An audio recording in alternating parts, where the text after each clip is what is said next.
Hi everyone, welcome to the COVID, the Future of Tech and Gaming panel here at Waffle Games. My name is Made Cheryl Widianeta. I'm a student at Hunter College, and I'm going to be your panel moderator for today. Today with me are our wonderful speakers for this afternoon. So could everyone go around and introduce themselves? Sure, I'll start, I guess. I'm John Radoff. I'm the CEO of Beamable, who are a live game services platform to help you build a game with monetization and social features and content management. And I have a background in building lots of games myself. I've shipped around a dozen games, probably best known for a Star Trek Timelines game.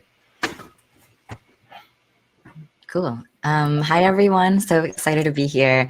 My name is Jaylyn. I use they and them pronouns, and I am the programs manager at Feminist Frequency, our newest initiative and program being the Games and Online Harassment Hotline, which is a free text message-based, confidential, emotional support hotline for anyone who makes or plays games. Hello, I am Patrick Klein. I'm the Chief Strategy Officer at eFuse. eFuse.gg is a social media platform that allows gamers to come and build out folios and showcase their journey through gaming. But it's also a place where gamers meet, compete, and get discovered. And I'm excited to be here with everybody. First off, I just want to say a big thank you for coming and sharing your knowledge with us today at Waffle Games. I'm sure all of us are going to learn a lot. All right. So March 2020 was when COVID hit and the world and its people were in a state of confusion. So what were your company's or organization's original plans before COVID hit? What do you think the original plans were for the industry as a whole? And what was the quote unquote track that we were on, so to speak?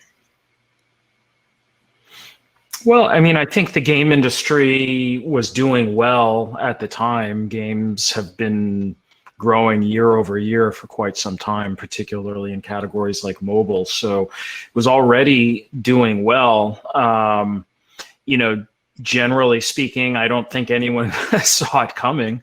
A lot of us were preparing to go to GDC, the Game Developers Conference at the time. And I remember the debate at that moment of whether we should even go there. I mean, up till pretty close to the time, people were still debating like, hey, should we go? I actually put a poll together online on Facebook and asked people, hey, should we actually be going? And I remember the inputs at the time, a lot of them were like, no, this is just a big scam. I don't believe that this whole thing is even happening. That was sort of one category. And there was the other category, which was like, we would be completely insane to be going to San Francisco at this time. So I think at this point, most people in the game industry, I guess I can't say all, most people in the game industry know that not going to GDC was the right thing to do. I went to Penny Arcade Expo only a week or two before out here in Boston. So I was involved in it, but no one was expecting that they would have to completely become remote organizations over the course of the last year. And my company is one of those. At Beamable, we actually spun out effectively from Disruptor Beam, which was a game studio that built these games like Star Trek Timelines. We had just sold Star Trek Timelines to Tilting Point right before the pandemic really started taking effect. And we had to reinvent ourselves as a remote first company. The good thing about it is it allowed us to completely rethink the way we consider talent and who could work for us. We thought of ourselves as somewhat geographically based before, whereas now, we hire people from all over the world, and we have great, super talented people working with us, and that will continue, right? So I think that's maybe one other thing to just think about, which is I think some companies have sort of tolerated that environment of just doing remote hiring, but then there are others that have said, you know what, we've used this as an opportunity to completely rethink how we're going to grow our businesses. And we're one of those. We're now a remote first company where we will hire people wherever they are, anywhere in the world. And if they can do the work for us, we would love to work with you. Thank you. So we have another panelist who just popped in. So Danny, if you could introduce yourself. Yes, for sure. My name is Danny Martin. I am the co-founder and CEO of a company by the name of Exposure. We're really focusing on being able to create an opportunity for that of individuals within our community in regards to esports and then all the elements right now that you see as far as career opportunities when it comes down to graphic design. And I can go through a whole list of the opportunities that are there, but ultimately we just want to be able to provide options for individuals who really are passionate about this space. For us, we focusing on two things: education and then also production and production just as much. So it's pretty cool to be able to see how impacted we have been with our local community in regards to the parents, the administrators, the mayors, and then also the students that are here. So super anxious, super excited to be able to speak on this panel. Thank you so much. So I'm just gonna reiterate the first question in case you didn't hear it. But it's basically what your company or organization plans were before COVID hit, and what were the original plans before COVID, and where we are so far. So if anyone wants to hop in. Yeah, I can hop in for sure. Yeah. So I think the cool thing about it was when you think about esports, you see individuals competing, or like at the precipice of esports, like individuals were going to arcades, experiencing like what it was like to be with your friends. And then with the internet, individuals were competing online. And so ultimately, when I was thinking, like even in college, I was like, all right, I really want to create this atmosphere, because when you're competing online, you're competing with individuals who are all across the globe. And then ultimately at that point, you're like, okay, well, I want to see that person. And so we were like, okay, we got to create this facility so individuals can come in and it feels like a family reunion, right? And then ultimately what we recognized is that when COVID hit, it was like, oh, snap, we were focusing on the live element, and now we got to transfer to actual virtual. So ultimately for us, as soon as COVID hit, we were creating a technological platform, and having a technology background, for us, it was like, wow, we should have had an actual technology platform beforehand, because now we're like, okay, we can expand way across the globe in regards to technology, and also we can utilize the technology to drive traffic to the actual space. Beforehand, we didn't even think about that when it came down to it. We were just like, let's get individuals together, and then ultimately now we're like, okay, we have a technology platform, so now it's like, all right, we can do both. From a business perspective, we can do both perspectives, while in the case of like surviving, when it comes down to virtual production, when it comes down to that of offering an actual platform for individuals and institutions around the globe, we were just like, okay, this is what we should have did before, but COVID forced us to think differently, and it was like one of the best decisions for us, because it's like it forced us to really be able to think about how technology is so powerful in this space. And at the end of the day, we were like, okay, now we have a hybrid model that we can be able to engage. So it was like a interesting perspective. I always tell our team, like, and I don't want to say COVID, like, so many people in this world experience COVID and different effects. But for us, like, we were just like, it really made us think about innovative ways in order to be able to not necessarily say survive, but mostly impact in a better reach. Like for us, it was like our schools that was engaging with us from a physical perspective, as soon as COVID, all the schools changed. Like they were like, we can't do anything. So it made us to be like, all right, how do we still impact individuals? And it forced us to think about from a technological perspective to say, we still want to impact individuals, schools, organizations. And that's one of the biggest things for us. And we were just like, wow, this is the way that life is moving forward. So that was like the biggest change for us. So John and Danny actually answered part of the second question I had to ask, which was, how did COVID affect these plans, and what adaptations were implemented, whether in your own company / organization or by the industry? So I'd love to see Jay or Patrick hopping on those questions. Sure. Thanks, Patrick. Yeah, so the Games Hotline is a pretty new initiative. We actually announced in February of 2020 at PAX East in Boston, and I remember even at that time it was like kind of our first. Like it was going to be our first event for the Games Hotline, talking to folks about this like new project that we were starting. And it was, I remember even talking, that was like kind of close to the GDC cancellation time. And that was also when some of the anti-Asian hate crimes were happening. And two of the members of our team who were traveling to Boston were both Asian, including me. And I remember like how we had to have that conversation of like, how are we going to keep each other safe? Maybe we're not going to take any public transportation, which had been our initial plan. And we'll kind of buddy system it up and stick together, stuff like that. So I feel like from the start, this has been definitely like a part of our weekly meetings, you know. And so there were like some logistical stuff that delayed our launch actually until August. That was like half related to COVID, half related to just stuff happens sometimes. And so, yeah, I think the biggest like kind of impact is that this is a service that we really want to reach people who play games and people who make games. Like we consider like our audience, you know, gamers, content creators, developers, people who work in the industry, press, journalists, stuff like that, all folks who face like pretty unique circumstances around harassment, workplace stress, like community stress or like happenings in game communities. And our initial plan to do that was by going into industry spaces, showing up at events like PAX, going to GDC, talking with developers, meeting with them, networking in that way. And that obviously has been greatly affected and just looks so different now. So that has, I think, been like the biggest shift in our plans. And so, I mean, with a lot of the rest of the country and the world, we kind of had to just like figure out how to make these connections and try to recreate that spontaneous energy of like meeting folks, telling folks about our new project in a digital space.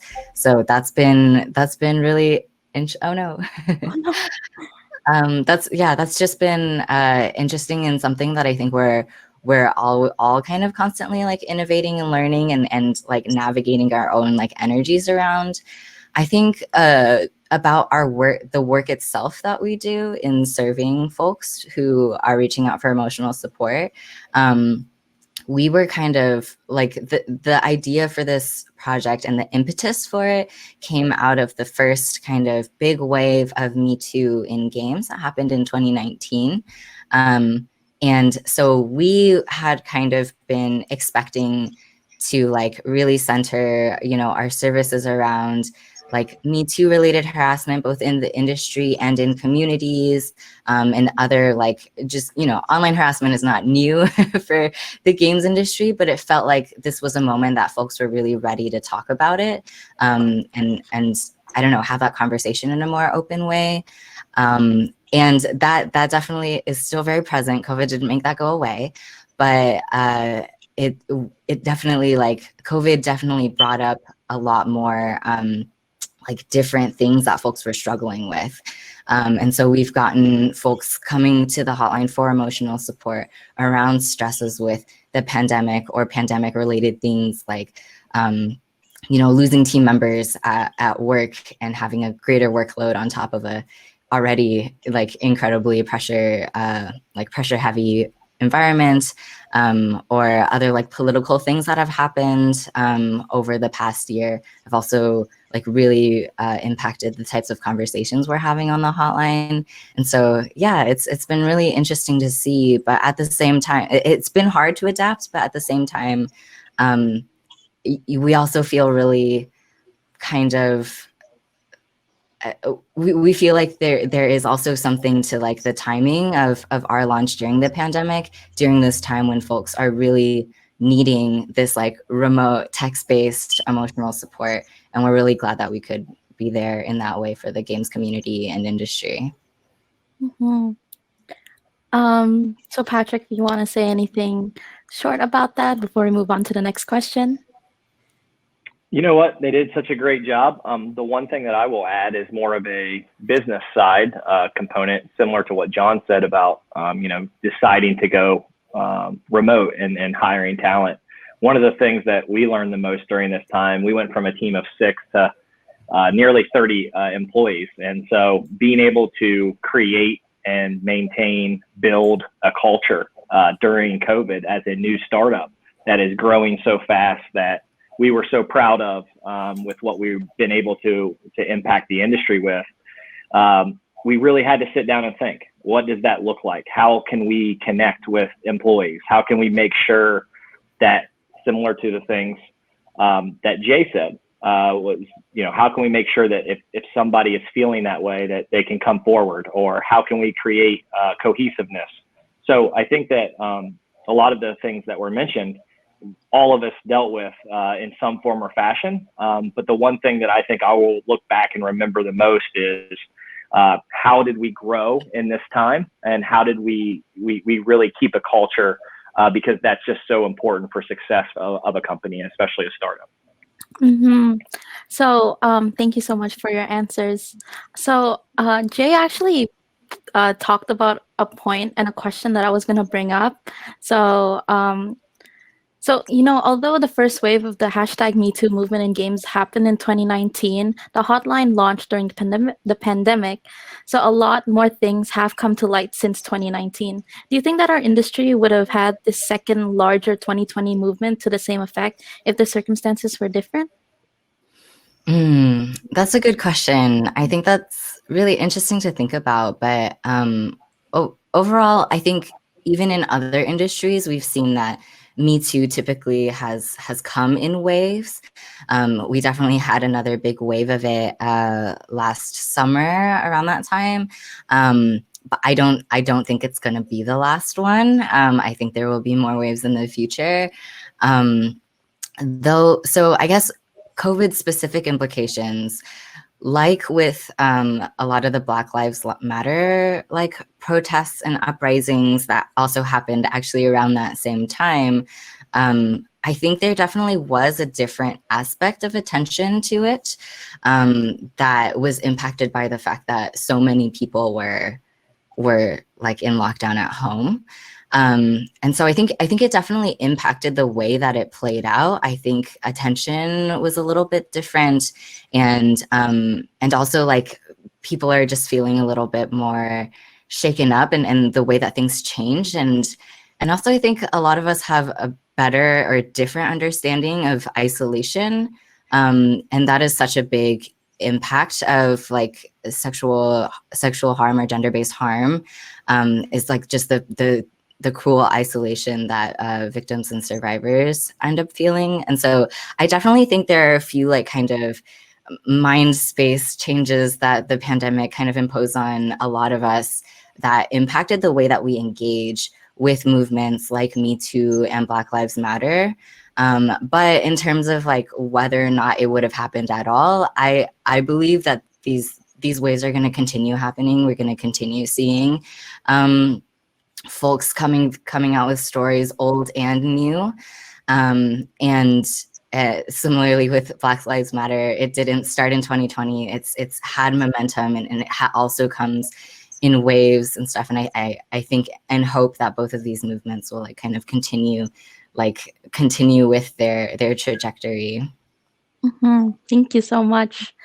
So moving on to the next question. As we all know, industry working conditions, mental health, and diversity have been important issues in our industry for quite some time. So how much progress did we make pre-pandemic? And do you think COVID has impacted our progress? And I believe Jay talked about this a little bit too. So all these questions intermingle one another.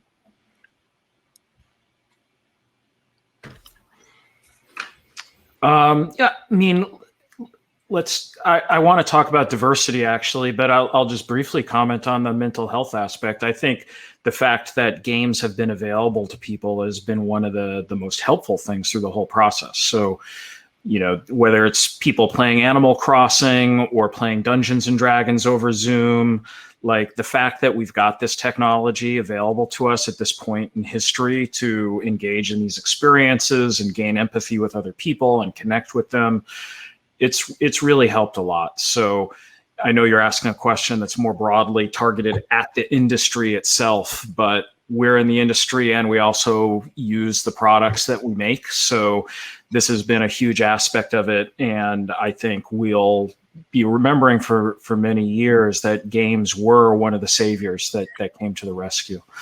I don't know that diversity in the industry has gotten any better or worse in this period of time. I mean, the problem, the industry is one with a terrible diversity problem. You know, women in the industry, it's low teens percentage-wise, just in terms of the workforce, and that's not just a United States figure. Like, I was just speaking with the person who runs the Women in Games group for Norway, and you'd think, you know, Norway, Scandinavia, the Nordics, this is the most enlightened part of the world, but you know, she was telling me it's like 11-12% of their industry as well. So this is something that you find around the world, and when we talk about diversity, you know, we're not just talking about a gender issue, we're talking about people of all kinds of cultures and backgrounds. I advise a Black founder of a game studio, and the stories I've heard from him are astounding. So on the one hand, I'm like completely the wrong person to ask about how, like, whether diversity has made improvements in the industry. So so what I will present as the call to action for more people like me is ask the people around you who are women, who are Black people, who come from other backgrounds, ask them to tell you and be receptive to that, because I bet you almost anything you don't hear that unless you ask. So I think there has to be a willingness to open yourself up to that information. And once I did, I was pretty astounded by some of the stories that I was hearing. But, you know, I think it starts by the diversity problem in the industry doesn't really get addressed until people of those backgrounds are not only hired into companies, but they're put into positions of power and influence inside those companies as well. Because otherwise, it's just going to be token hires or trying to hit numbers to report your percentages or whatever. Like there needs to be, you know, board members, CEOs, C-level, you know, talent, and all the key talent in a game company, creative directors and whatnot. So until that is happening, the diversity problem will simply continue. So what can I do? Other than sort of put my call out there to other people like me to kind of make yourself receptive to it, the thing I really kind of that I realized was you can't, it's not enough just to say, hey, we would like to hire these people and let them come to us. I really discovered that it just takes more effort than that. It takes the effort of building bridges into those communities and into those groups, befriending people who I might not have befriended in the past, actually go into those communities and participate there and build those bridges. If you do that, then the floodgates open and people are going to come and apply. But you can't just sit back and say, hey, we would like to make diverse hires and have them come to you. And you have to be willing to say, look, like, we're a company where this is going to be every level of the organization. Anyway, that's my piece on diversity. More, I guess, just to cap it off, more broadly speaking, I feel like my mission, not just with Beamable, but my broader mission in life right now, is to make this industry, the game industry, a lot more accessible to people, which partly is the diversity thing I just talked about, but also put the tools and the power in the hands of creators so that smaller teams and even individuals can do it. And we're now in an era where the tools really are getting great. Like, there are tools now, be it, you know, Unity or Unreal, or some of the stuff we're making at Beamable to bring live services into your game, where you can be a much smaller team. So if we can allow smaller teams to build great games, that's also a solution to the diversity problem, because it's far less dependent on the traditional power hierarchies that have existed in industry. All right, now I'm really done.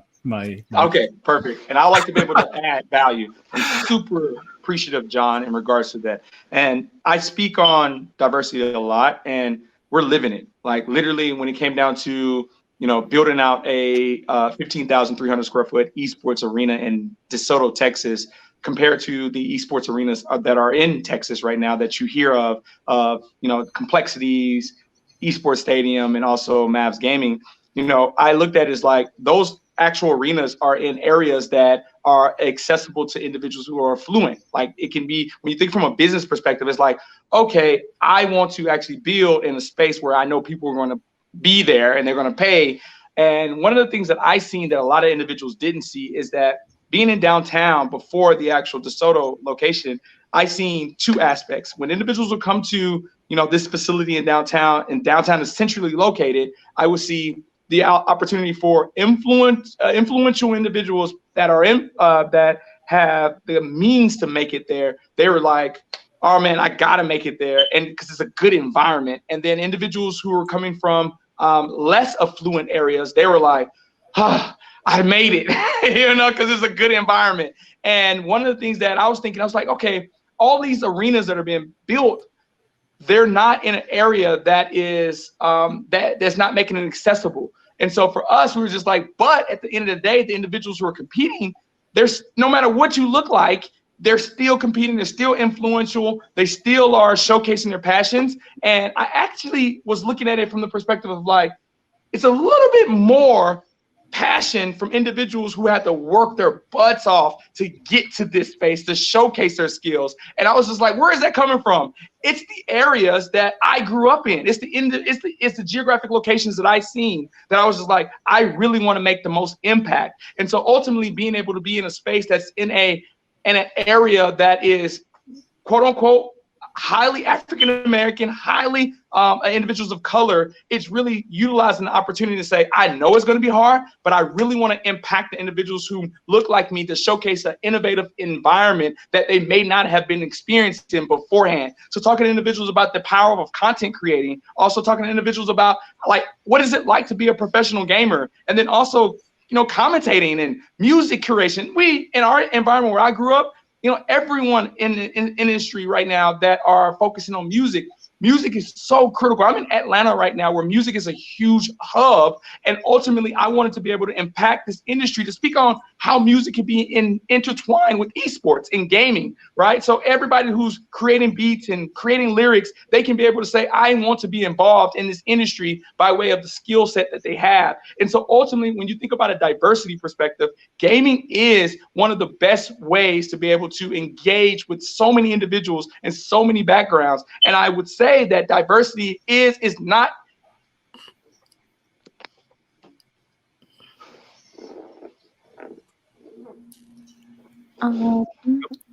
Looks like we lost connection there. Yeah. So we It was lost right in the height of passion. I know. Exactly. Punchline. All right. Well, hopefully he'll be back soon. So Danny and Patrick are kind of off the grid right now. So I think I'm just gonna move on to the next question. And when Danny comes back, Briefly. yes, absolutely. So I think when it comes to mental health, right, that's our bread and butter, and it's something I think about all the time. I think this, if we think about this pandemic kind of like a natural disaster in a way, natural disasters often have consequences and repercussions and like just like ripple effects that like kind of linger for a really long time, years and years. I think there are mental health effects and trauma effects from this experience that a lot of people will be still feeling or kind of realizing maybe years down the line. And that's true of a lot of kind of natural disasters as well, like their health effects or kind of economic impacts to folks that like really, really exacerbate or show up a long ways after the initial natural disaster has happened. And so I think with the pandemic, as it continues going on and when it starts phasing out, I think that's something that will be really important for employees, communities, and families and friends to all like really hold for each other. That like we are not quite out of the woods. We need to continue being like caring and trauma informed and careful with the way that we treat each other, the room and space we give each other for healing and just like being present with yourself. because I think this trauma is going to be something that we're carrying with each other and with ourselves for a while. So I just kind of wanted to make that note when in conversations around mental health and COVID, that we're going to keep seeing it. It's not going to be over. On the diversity aspect, our work at Feminist Frequency is like really invested, of course, in kind of ending abuse in the industry, particularly around gender-based harm, which has been like kind of the biggest and loudest, conversation so far. And we're actually working on developing a new program that would work with managers and executives to really like not only like answer questions and teach and kind of share knowledge about what gender-based harm actually looks like, how it manifests, even if you might not think it manifests in your workplaces, what to do about it, how to address it, and also how to be accountable and how to apologize when you make mistakes. And I think we're looking at that like very holistically, and we're building it in a way that's like very informed by people who have been directly impacted in the games industry. And this has been a response to we've heard and talked with so many kind of employee groups who have, like, you know, these employee groups or diversity initiatives within companies. They are bought in, they believe in this, they are trying so hard to make their workplaces better, more inclusive, more diverse, but they keep hitting walls or running into barriers once things have to get past the manager or higher executive level. And so this is a training that will be targeting specifically folks in managerial roles. And so our hope is that we'll build a training that not only shares that information, but then like for a year or so kind of keeps them in an open space to continue asking questions, right? Like beyond just that initial kind of knowledge sharing, like what about these like really specific scenarios? We want to have a space where folks can workshop, ask questions without fear of being judged, and get responses both from peers and from experts. And so that's kind of our hope, and something that has really come out of, you know, the past few years of what we've heard from folks in the industry. I love that. Thank you guys so much for your answers. So where do we go from here? What adaptations might be kept as a legacy of COVID, and how can students position themselves to emerge from the pandemic and take advantage of opportunities post-COVID? So I'd love to hear what you have to say for this, Patrick, because you haven't gotten to speak for the previous questions. It's all good. Sorry about that too. My computer went down. So I apologize for the noise. Yeah. So here's where I think we're really proud of being able to provide a platform for everybody, no matter what you look like, where you're from, and really see what the opportunities that exist in the industry are in one place, whether that be a job or an internship, whether you're a high school student that wants to maybe play collegiate esports.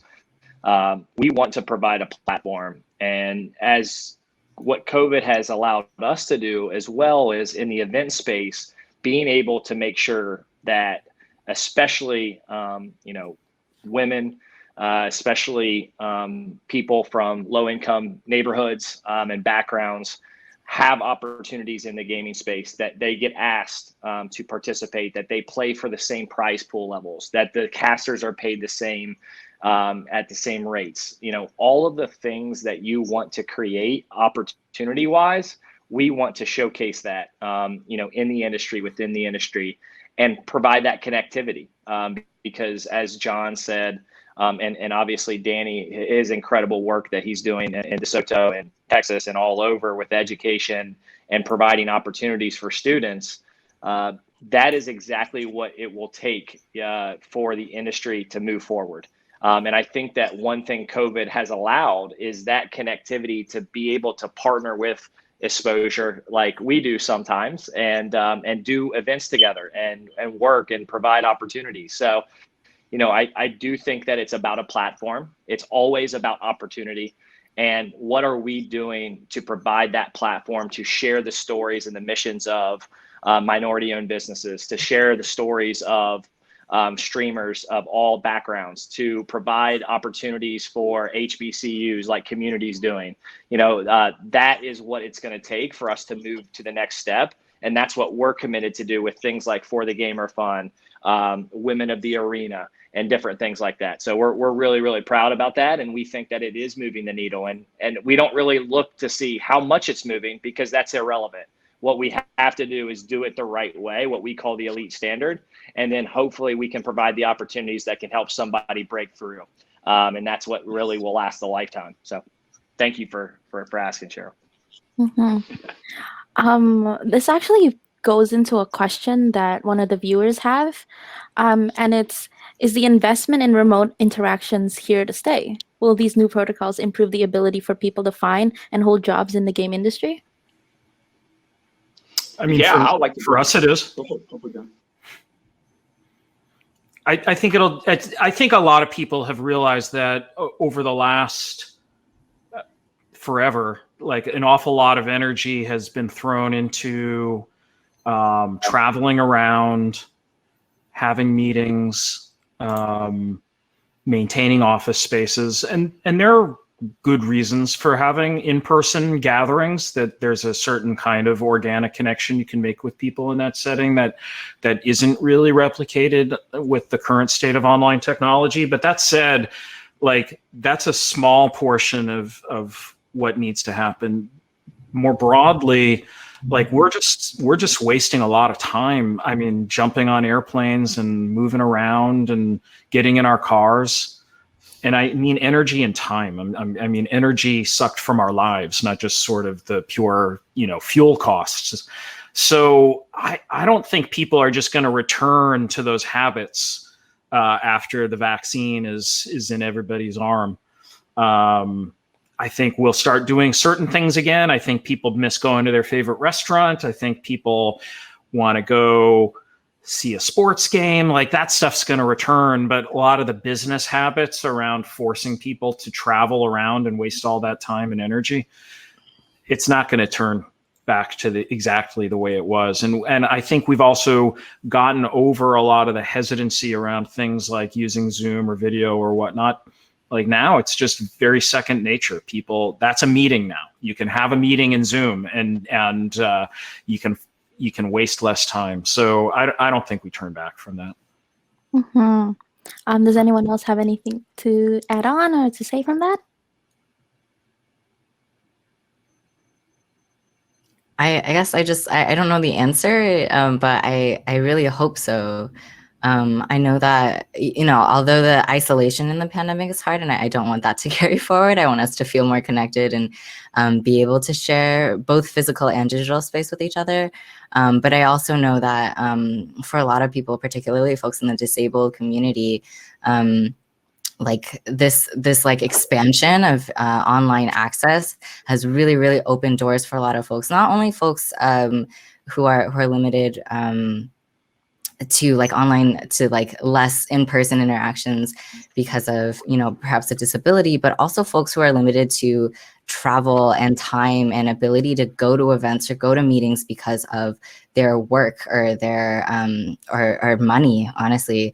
So I think I've heard so many stories of folks being able to like be speakers at events and like getting new success during the pandemic as like a diversity speaker, when in the past they weren't able to even with reimbursement pay for that $300 flight out to an event, right? And so I really hope that we really carry forward a lot of this infrastructure that we've already built. It would be such a waste to throw it away. So yeah, I'm on Clubhouse with a club called the Game Industry Club, if anyone has gotten on there. And what we have been telling each other for weeks on this thing is that we're having sessions now there that are just as impactful, if not more, than the hallway talks at GDC were in the past, but with the added benefit, which you were just speaking to, Jay, which is a lot of people can't actually go to GDC for whatever reason. So now anybody can participate in some of these industry conversations wherever they are in the world and actually be part of the conversation and the education and learning that's taking place. I'd like to just make one point too. I think that collaboration is something that I felt prior to the pandemic was always something that the gaming industry almost fought, right? It was so competitive. Everybody wanted to compete with each other. Is my idea is better, or I don't want to help them. And I think what the pandemic has allowed and almost has highlighted is the individuals and the organizations that did collaborate, that did work together, have gotten so much better and have really helped build a stronger structure for the industry moving forward. And I just think that is a really, I hope and pray that continues onward, because collaboration is needed. Sometimes we need help with amplification. Sometimes we need help with opportunity. Sometimes we need help with money. And those things can happen more and more frequently when collaboration takes place. And the industry will be better, individuals will be better, and opportunities will be more vast if that continues. So I'm really hoping that happens. And honestly, Waffle Games is a really good example of people from different areas just coming together. Yeah, can everyone just say where they are physically in location? I live in a little town outside of Boston, Massachusetts. I'm in Austin, Texas. Columbus, Ohio. But I'm going to Austin in June. So Jay, wonderful. I look forward to setting up a time for some coffee. Definitely. And Danny mentioned that he was in Atlanta, and I'm in New York City. So it's like a really great thing that you guys mentioned. And we're talking about it as it's happening in real time. So we only have about 3 minutes left. So are there like any last minute thoughts you want to say? Anything final before we end off the panel? Oh, actually, Jay, lead us. Could everyone just like how can people follow your progress and stuff? Your Twitters, your if you have any public servers or any of that. You can follow me on Twitter, JRadoff, JRADOFF, and from there you can discover the Discord servers, the Clubhouse rooms, all the other things that I'm doing. Would love to invite anybody in who wants to carry forth my mission of love and inclusiveness in the industry and bringing more game development capability to smaller and smaller teams. Yeah. Would it be possible for you to put those links in the chat? I think that would be good practice for all of us to do. The Games Hotline is just at Games Hotline on all social medias things. And to actually be connected to the emotional support service, you just text support to 23368 from anywhere in the US. Myself, I am at NV Plays Games. I'll drop it in the chat as well on Twitter if you want to follow me personally. But yeah, definitely encourage folks to follow the Games Hotline. We not only run the emotional support service, but we also like often share just publicly like information and knowledge and conversations that we're having around mental health, security, harassment, and treating each other better in games, hopefully shifting the culture. Patrick, I see that. And if you... No, sorry, go ahead. Yes, go ahead. I was just saying that I'm at Chief Strat on eFuse. I thought it would be great to share. Please join eFuse and build out a portfolio. But at eFuse official on Twitter. And our big thing is, and this is really what I would like to end with, is we are 100% honored to be a part of this community, and we're really, really grateful for this opportunity to be a part of this event, and especially that it's student ran. And I think that's what makes it really, really cool. And we all need to reach down and help as many people as we possibly can. And mentorship is the reason why I'm sitting in my seat. And so if there's any young, entrepreneur or young gamer out there that needs some assistance, please feel free to reach out. I'm sure I can speak for all of us on this panel that we would be more than happy to be helpful and provide as much guidance as we possibly can. With that being said, thank you guys so much for coming to our panel. Thank you, Jay. Thank you, John. Thank you, Patrick. And thank you, Danny, who always popped in and out. But, his energy was immaculate. It was great. It really spread throughout everything. I'll definitely be following you guys, and maybe we'll see each other down the road.